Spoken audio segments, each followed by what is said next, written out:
Hello, good morning everybody in online classes of school.com। Last video lecture में हम लोगों ने क्वेश्चन नंबर 10 तक डिस्कस कर लिया था। आज हम लोग क्वेश्चन नंबर 11 और रिमेनिंग क्वेश्चंस को डिस्कस करेंगे। क्वेश्चन नंबर 11 में हम लोगों को दे रखा है so that the relation R in the set A of point in a plane given y R equal. जो हमें रिलेशन आर दे रखा है वो है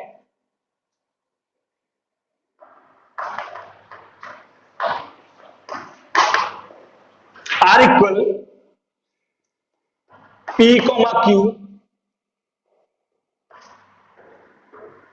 such that distance of P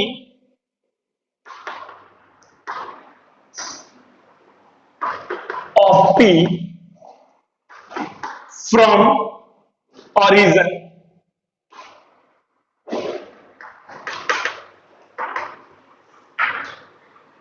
is same as the distance of Q from the origin।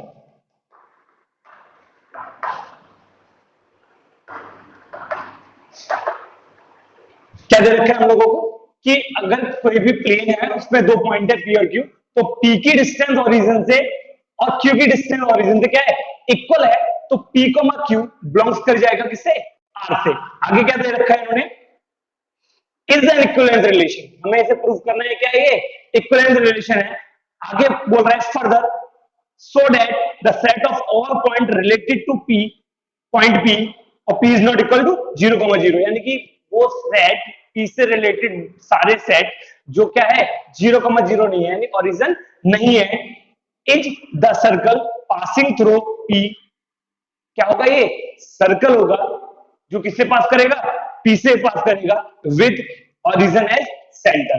तो पहले तो सबसे पहले हम समझ लेते हैं क्वेश्चन में दे क्या रखा है। क्वेश्चन में दे रखा है कोई भी एक रिलेशन आ रहा है किसी भी सेट ए में, जो क्या है किसको रिप्रेजेंट कर रहा है, पॉइंट्स को कहां पे, एक प्लेन पे, प्लेन सरफेस पे। तो ये कह रहा है कि जो आर है वो क्या दे रखा है, P, Q such that P, Q ऐसे दे रखे हैं कि distance of P from origin, distance किसकी P की ओरिजिन से सेम है किसकी, distance of Q from origin. ठीक है ना। तो आपको ये दिखाना है कि जो रिलेशन आ रहा है वो इक्विवेलेंट रिलेशन है, और साथ के साथ दिखाना है कि अगर P सारे सेट को रिप्रेजेंट कर रहा है, ऐसे सारे पॉइंट को रिप्रेजेंट कर रहा है, तो जो P का जो सेट होगा वो क्या बनाएगा, एक सर्कल बनाएगा। वो बात की बात है, पहले हम इसे इक्विवेलेंट रिलेशन प्रूव कर लेते हैं। तो सबसे पहले हम बात करेंगे इक्विवेलेंट रिलेशन के लिए सिमेट्रिक की।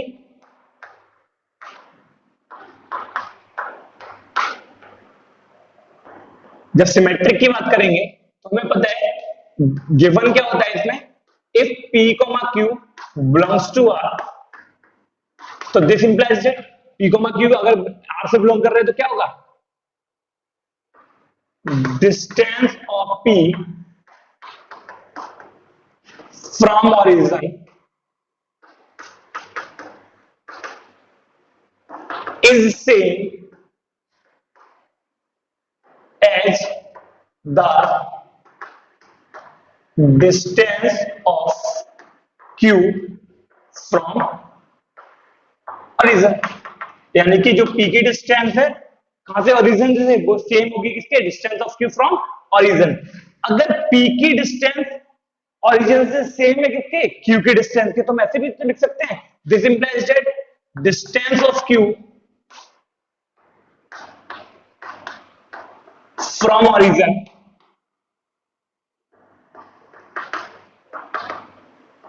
is same as the distance of P from the origin।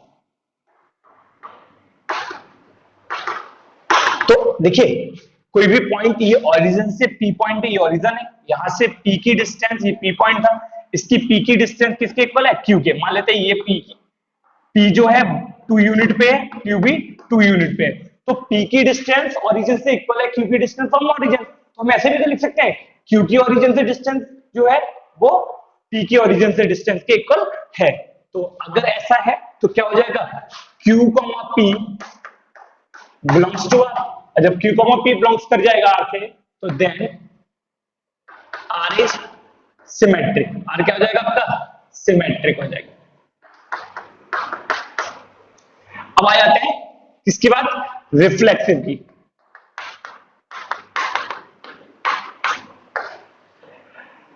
Reflexive में क्या है? हमें पता है सिंस आपको जो क्यू की जगह क्या लगाना होगा? पी लगाना होगा। तो जो पी की क्यू को रिप्लेस करेंगे पी से, तो क्या बनेगा? Distance of P from origin is same as the distance of P from origin. तो ये जो बनेगा, क्या बनेगा? Since distance of P from origin is same as distance of p। q को किससे रिप्लेस करेंगे? p से। of p from origin। अब ये जो चेक करेंगे, जो हमने स्टेटमेंट अपने पास से बनाया है, ये सही है या नहीं है? डिस्टेंस p की ओरिजिन से सेम है डिस्टेंस p की ओरिजिन से। सही बात है, p की p के बराबर ही होगी। तो यहां पे क्या हो जाएगा? p, p बिलोंग्स कर जाएगा किससे? r से। जब p, p बिलोंग कर जाएगा r से, तो ये क्या हो जाएगा? Then r is reflexive. r क्या हो जाएगा आपका? रिफ्लेक्सिव हो जाएगा। ठीक है, अब आ जाते हैं ट्रांसिटिव की बात कर लेते हैं। ट्रांसिटिव, ट्रांसिटिव में क्या होगा? दो कंडीशन दे रखी होती है। क्या दे रखी होती है? If p, q belongs to r and q, r belongs to r। ठीक है, p, q कोई पॉइंट है और q, r भी कोई पॉइंट है, और ये दोनों r क्या है? ये रिलेशन है। ठीक है, तो इसका मतलब क्या है? p, q r से कब बिलोंग करेगा? तो इसमें हो जाएगा distance of p from origin is same as distance of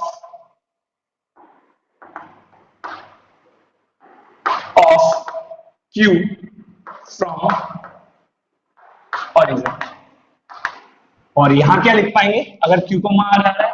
तो distance of q from origin is same as distance of r from origin. देखिए, p की डिस्टेंस q के बराबर है, q की डिस्टेंस r के बराबर है, तो p की डिस्टेंस r के बराबर होगी, तो ये हो जाएगा this implies that distance of p from origin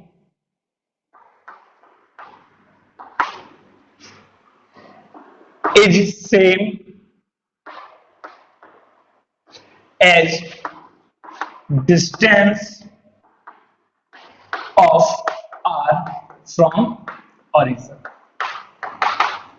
देखियो, p की डिस्टेंस किसके बराबर होगी? r के। तो दिस इंप्लाइज दैट r जो p, r होगा वो बिलोंग कर जाएगा किससे? रिलेशन से, r से। तो देन r क्या हो जाएगा आपका? Then r is transitive. r आपका ट्रांसिटिव होने वाला है। तो जब r सिमेट्रिक, रिफ्लेक्सिव और ट्रांसिटिव तीनों हो जाता है, तो वो r क्या होगा? रिलेशन क्या होगा? इक्विवेलेंस रिलेशन हो जाएगा। तो यहां पे लिख देंगे hence r is an equivalence relation. ठीक है ना? तो आपने इस रिलेशन को, इक्विवेलेंस तो प्रूव कर लिया। अब हमें ये दिखाना होगा p का जो सेट होगा, यानी कि p पॉइंट जिसके p उन सारे पॉइंट को रिप्रेजेंट कर रहा है जिसकी डिस्टेंस ओरिजिन से क्या है? इक्वल है, तो उसका सेट क्या होगा? एक सर्कल को रिप्रेजेंट करेगा। वो हमें दिखाना है। उससे पहले आप इसे नोट कर लीजिएगा। और जो ये इस क्वेश्चन का बचा हुआ पार्ट है, उसके बारे में हम थोड़ा पढ़ लेते हैं। क्या बोला था इन्होंने? इन्होंने बोला था फर्दर शो, और दिखाइए कि the set of all point related to the point P. किसका सेट? वो सारे पॉइंट का सेट जो पी से रिलेटेड है, और पी किसके बराबर नहीं है? 0,0 के बराबर नहीं है। Is the circle passing through the point P. क्या होगा? ये सर्कल होगा जो कि किससे पास करेगा? पी से। तो सबसे पहले हम समझ लेते हैं। And all the points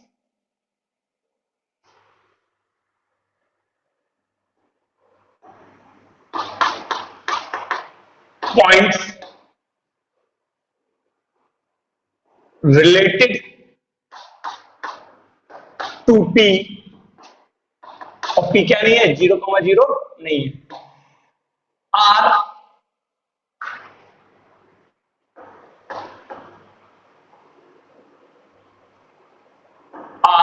at the equal distance, at the same distance, at the same distance, the same distance from origin. देखिए अगर P से रिलेटेड है, P से रिलेटेड का मतलब क्या है, P के बारे में क्या पता है हमें, P की ओरिजिन से डिस्टेंस दे रखी है, तो जो P से रिलेटेड कौन होंगे, P से रिलेटेड या Q था, तो Q की भी ओरिजिन से डिस्टेंस उतरी थी जो P से ओरिजिन की थी। तो ये कह रहा है कि जो P से रिलेटेड पॉइंट है उनका जो सेट होगा वो क्या बनाएगा, एक सर्कल बनाएगा। तो हमने कहा कि all the points related to P, और जो P 0,0 नहीं है, are at the same distance from origin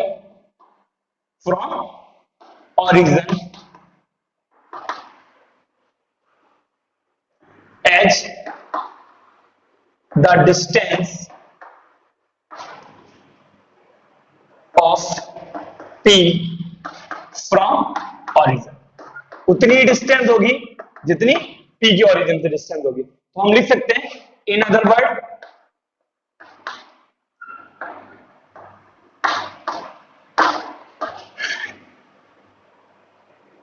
O जो होगा इज द ओरिजिन, और OP की डिस्टेंस कितनी मान ली हमने, OP is equal to K, let कर लिया। तो then all the points related to P are equal to distance K, क्योंकि आपको पता है P की ओरिजिन डिस्टेंस कितनी K है, तो P से जो रिलेटेड होंगे उनकी भी ओरिजिन से डिस्टेंस कितनी होगी, P के डिस्टेंस के। तो डिस्टेंस क्या लिखा आप लोगों ने, all the points origin, then all the points related to P are equal to distance of K from origin. अब सारे पॉइंट देखिए, ओरिजिन से ये P की डिस्टेंस थी, कितनी थी मान लिया हमने, K मान ली, ये ओरिजिन है, ये P की डिस्टेंस है। अब P से जो रिलेटेड होंगे पॉइंट्स उनकी डिस्टेंस भी कितनी होगी, K ही होगी। तो मान लेते हैं ये Q पॉइंट है, ये R पॉइंट है, ये सारे के सारे कितने डिस्टेंस पे होंगे, K डिस्टेंस पे। जब K डिस्टेंस पे होंगे तब जो इसे कंप्लीट करोगे पाथ को, तो जो पाथ बनेगा वो क्या होगा, सर्कल होगा। तो लिख सकते हैं hence the set of all the points related to P form a circle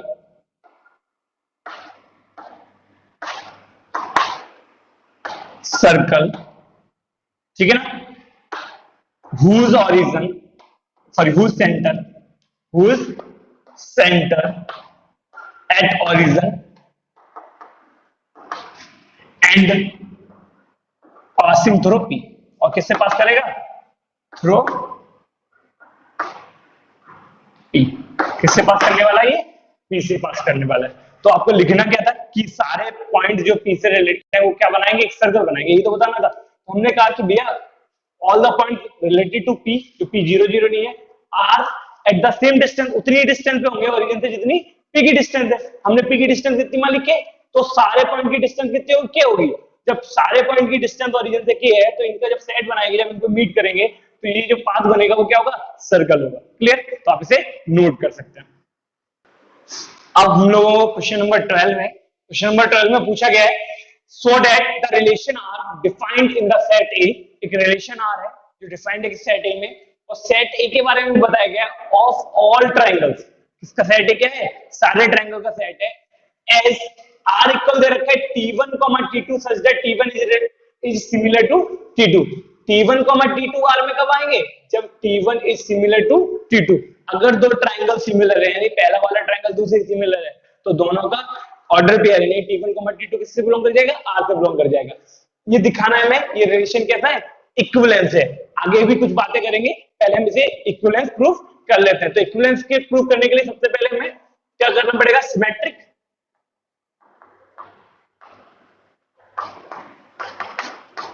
symmetric में गिवन क्या है, जो गिवन है वो लिखते हैं, मतलब इफ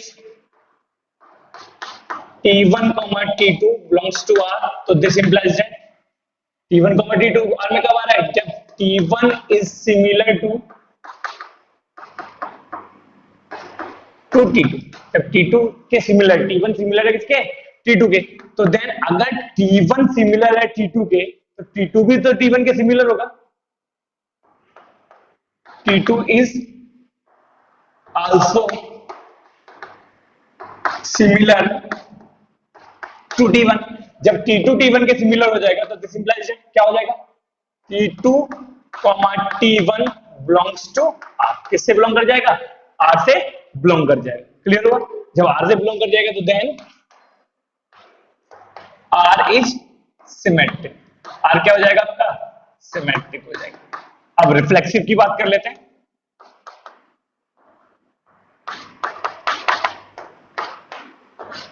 रिफ्लेक्सिव में क्या होता है,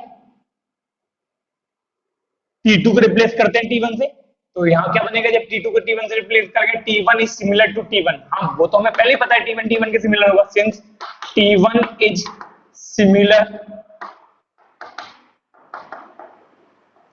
टू T1, अगर T1 T1 के सिमिलर है तो इसका मतलब क्या होगा, T1, T1 belongs to R, और जब T1, T1 R से बिलोंग कर जाएगा देन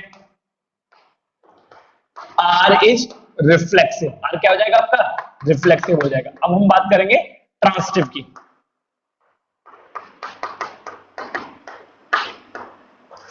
ट्रांसिटिव में दो कंडीशन दे रखी होती है, पहला T1, T2 belongs to R, दूसरा क्या होगा, and T2, T3 belongs to R। तो जब T1, T2 बिलोंग करेगा R से तो T1 is similar to T2, और इसका मतलब क्या होगा, T2 is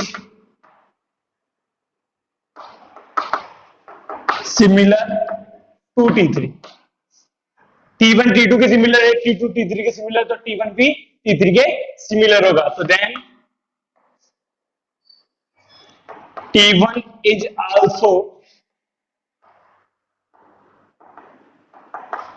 similar to T3, जब T1 T3 के सिमिलर हो जाएगा तो T1, T3 belongs to R, जब ये भी R से बिलोंग कर गया, T1, T3 R से बिलोंग कर जाएगा, तो क्या लिख सकते हैं, देन R इज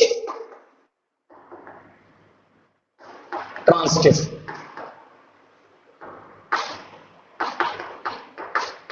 अब इतना तो कर लिया कि ट्रांसिटिव हो गया, सिमेट्रिक हो गया, रिफ्लेक्सिव हो गया, तो हम लिख सकते हैं R is equivalent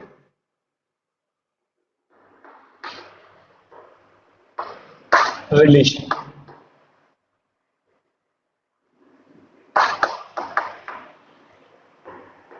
ठीक है, R क्या होगा, एक इक्विवेलेंस रिलेशन होगा। अब उसके बाद भी हमसे कुछ पूछा गया है क्वेश्चन में, क्या पार्ट है, कंसीडर थ्री ट्राइंगल। हमें तीन ट्राइंगल दे रखे, एक पहला ट्राइंगल है T1 जिसकी साइड 3, 4, 5 है, T2 जिसकी साइड क्या है 2, 12 और 13 है, और T3 जिसकी साइड क्या है 6, 8, 10 है। Which among T1, T2, T3 are related, ये कह रहे हैं T1, T2, T3 में कौन से रिलेटेड है। भैया देखो इस रिलेशन में वही रिलेटेड होंगे जो सिमिलर होंगे। अब देखो हमें देखना पड़ेगा क्या T1 T2 के सिमिलर आ रहा है, साइड दी है, अगर हमें साइड्स दी हो तो कैसे पता करते हैं ट्रायंगल सिमिलर होंगे। अब सिमिलरिटी की कंडीशन आपने क्लास 10 में पढ़ी थी, अगर करस्पॉन्डिंग साइड का रेशियो इक्वल होता है तो ट्रायंगल्स क्या होंगे, सिमिलर होंगे। तो हमने देखा कि पहले ट्रायंगल की जो साइड है 3, 4, 5 है, दूसरे की 5, 12, 13 है। अब हम क्या करेंगे, इनका रेशियो निकाल के देखेंगे करस्पॉन्डिंग साइड का, और इसकी ट्रायंगल की साइड कितनी है 6, 8 और 10 है। ठीक है, 3/5 आएगा, 4/12 आएगा और 5/13 आएगा। इक्वल तो है नहीं है ना, 3/5 क्या 4/12 के इक्वल होगा, नहीं होगा, यानी करस्पॉन्डिंग साइड का रेशियो सेम नहीं आ रहा है। अब हम T1 को चेक करेंगे किसके साथ, T3 के साथ। 3 अपॉन 6, इसका मतलब क्या होगा 3 अपॉन 6 का मतलब 1/2, 4 अपॉन 8 और 4 अपॉन 8 का मतलब भी 1/2 और 5 अपॉन 10 ये भी 1/2। आपने देखा कि T1 और T3 के साइड्स का रेशियो क्या आ रहा है, करस्पॉन्डिंग साइड का रेशियो इक्वल आ रहा है, तो ये ट्रायंगल क्या होंगे, सिमिलर होंगे। तो लिखेंगे कैसे, since the ratio of corresponding sides of T1 and T3 are equal। किसका, करस्पॉन्डिंग साइड का रेशियो क्या है, इक्वल है। तो then T1 is similar to T3। जब T1 T2 T3 से सिमिलर हो जाएगा तो ये क्या हो जाएंगे, इस रिलेशन में आ जाएंगे। यही तो पूछ रहा था, कौन से ट्राइंगल्स क्या कर रहे हैं, among T1 T2 T3 are related. तो हेंस इन गिवन ट्राइंगल्स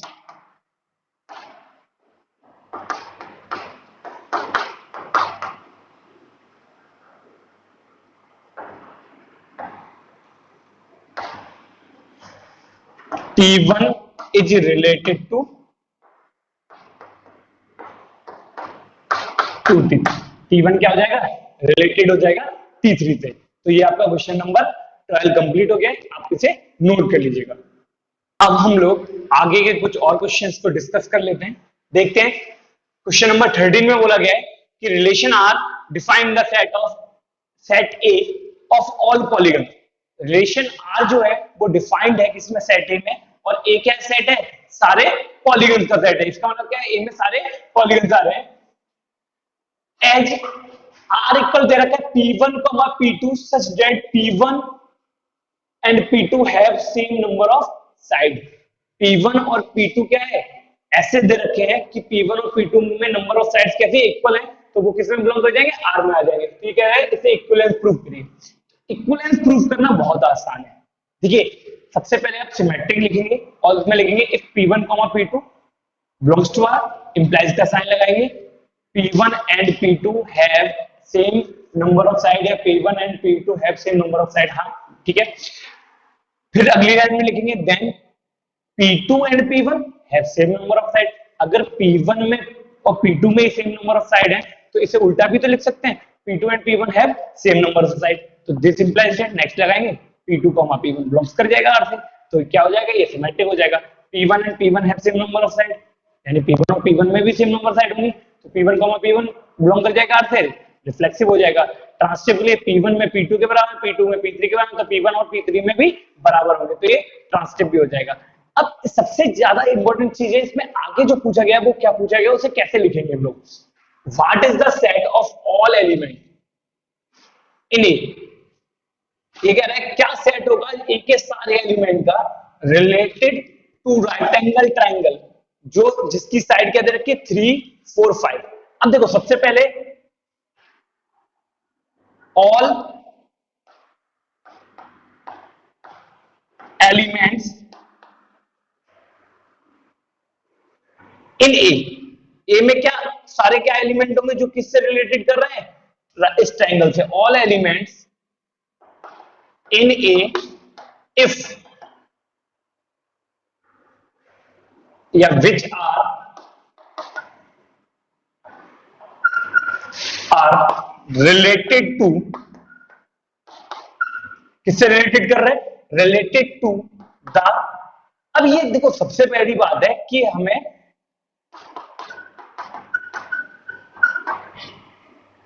जो किससे रिलेटेड करना है, ट्राइंगल से। ट्राइंगल में साइड 3, 4, 5 दे रखी है, साइडों से यार ये ट्राइंगल है, राइट एंगल ट्राइंगल, इससे कोई मतलब नहीं है, क्योंकि हमें रिलेशन में जो बात चल रही है वो इक्वल नंबर ऑफ साइड की बात चल रही है। तो अगर हम बात करते हैं कि कौन से एलिमेंट आएंगे जिनमें इक्वल नंबर ऑफ साइड होंगी, तो कौन से पॉलीगन आएंगे इसमें जिनमें इक्वल नंबर ऑफ साइड होंगी, तो ऑल एलिमेंट इन ए में वो सारे element which are related to the triangle, given triangle लिख सकते हैं, to the given triangle are also triangle. ठीक है ना? तो यहां से लिख सकते हैं hence the set of triangle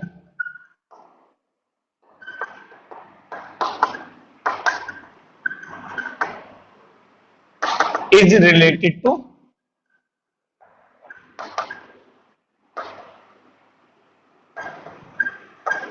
given triangle, given right angle triangle.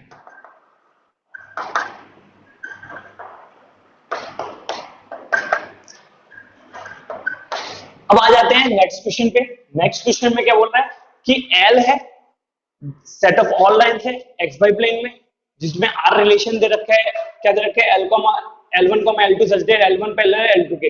अगर L1 पैरेलल है L2 के तो L2 L1 की होगी, तो ये सिमेट्रिक हो जाएगा। L1 L1 की होगी तो क्या हो जाएगा, रिफ्लेक्सिव। L1 L2 के पैरेलल है, L2 L3 के पैरेलल है, तो L1 L3 के पैरेलल हो जाएगी तो ट्रांसटिव हो जाएगा। इक्विवेलेंस तो हम लोगों ने प्रूव करने में बहुत बड़ी बात नहीं है। आगे क्या कह रहे हैं, find the set of all line to this line related to this line. देखो, set of all lines are parallel to given line। किसके पैरेलल होगी, गिवन लाइन के, क्योंकि आपको पता है set of all line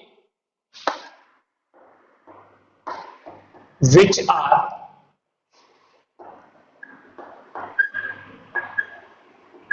related to given line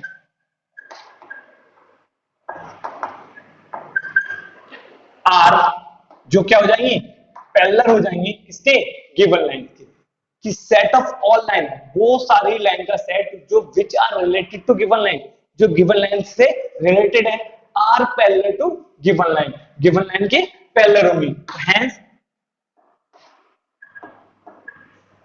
slope of required lines, आपको पता है पैरेलल जो लाइन होती है उनका स्लोप क्या होगा, वो भी इक्वल होगा। पैरेलल लाइन का स्लोप इक्वल होता है, तो वो कितना हो जाएगा, इसका स्लोप कितना देगा, y बराबर mx प्लस c से कंपेयर करोगे तो कितना आ जाएगा, 2 आ जाएगा। तो then set of all line are represented by y, किससे, पैरेलल लाइन बनानी है तो स्लोप सेम रखना है, तो y बराबर mx, स्लोप उतना ही रखना है 2x प्लस कांस्टेंट चेंज कर दो, कुछ भी लगा दो, लैम्डा के कुछ भी लगा दीजिए, तो ये आपका हो जाएगा। ठीक है, तो अब हम लोग बचे दोनों क्वेश्चंस को डिस्कस कर लेते हैं। बचे हुए दोनों क्वेश्चंस को भी हम लोग डिस्कस कर लेते हैं। पहला 15 क्वेश्चन है, let R be the relation in the set 1 2 3 4 given y। R क्या दे रखा है, ये पूरा रिलेशन आर दे रखा है, ये पूछ रहा है इनमें से कौन सा करेक्ट है, आर रिफ्लेक्सिव सिमेट्रिक है ट्रांसिटिव नहीं है, कौन सा है। तो सबसे पहले एक बार हम चेक कर लेते हैं, जो भी ऑप्शन होगा हम बाद में देख लेंगे। 1,2 आ रहा है तो 2,1 आना चाहिए, देखिएगा कहीं 2,1 आ रहा है, नहीं आ रहा है। 1,2 आ रहा है तो 2,1 क्यों आना चाहिए, सिमेट्रिक होगा तो 2,1 आना चाहिए, इसका मतलब ये सिमेट्रिक तो है नहीं, क्या नहीं है, सिमेट्रिक नहीं है। 2,2 आ रहा है, 1,1 आ रहा है, 4,4 आ रहा है, 3,3 आ रहा है, रिफ्लेक्सिव है। ट्रांसिटिव के लिए 1,2 आ रहा है, 2 से किसी का नहीं आ रहा है, और ऐसे 1,3 आ रहा है, 3,2 आ रहा है, तो 1 का 3 से हो रहा है, 3 का 2 से हो रहा है, तो 1 का 3 से होना चाहिए, 1 का 3 से है, कहां है, ये है, सॉरी 1 का 3 से हो रहा है, 3 का 2 से हो रहा है, तो 1 का 2 से होना चाहिए, 1 का 2 से है, तो ये आपका रिलेशन ट्रांसिटिव है। तो कौन सा नहीं है, केवल सिमेट्रिक नहीं है, तो ऑप्शन बी आपका करेक्ट हो जाएगा। अब आ जाते हैं relation R with the relation in the set N given by R equal दे रखा है a b such that a is equal to v minus 2 और v की वैल्यू 6 से बड़ी लेनी है, तो v क्या है, सेकंड एलिमेंट, तो देखो यहां तो 6 से बड़ी है नहीं, सेकंड यहां 8, जब 8 लगाएंगे v की वैल्यू तो 8 माइनस 2 कितना आएगा, 6, a की वैल्यू कितनी आएगी, 6, तो यहां a की जगह 6 नहीं है, 8 लगाएंगे तो 6 आ रहा है, तो आपका आंसर ये करेक्ट हो जाएगा। ठीक है, तो आपकी एक्सरसाइज कंप्लीट हो चुकी है। तो एक्सरसाइज से रिलेटेड कुछ भी डाउट्स रहते हैं तो आप मैसेज करके पूछ सकते हैं।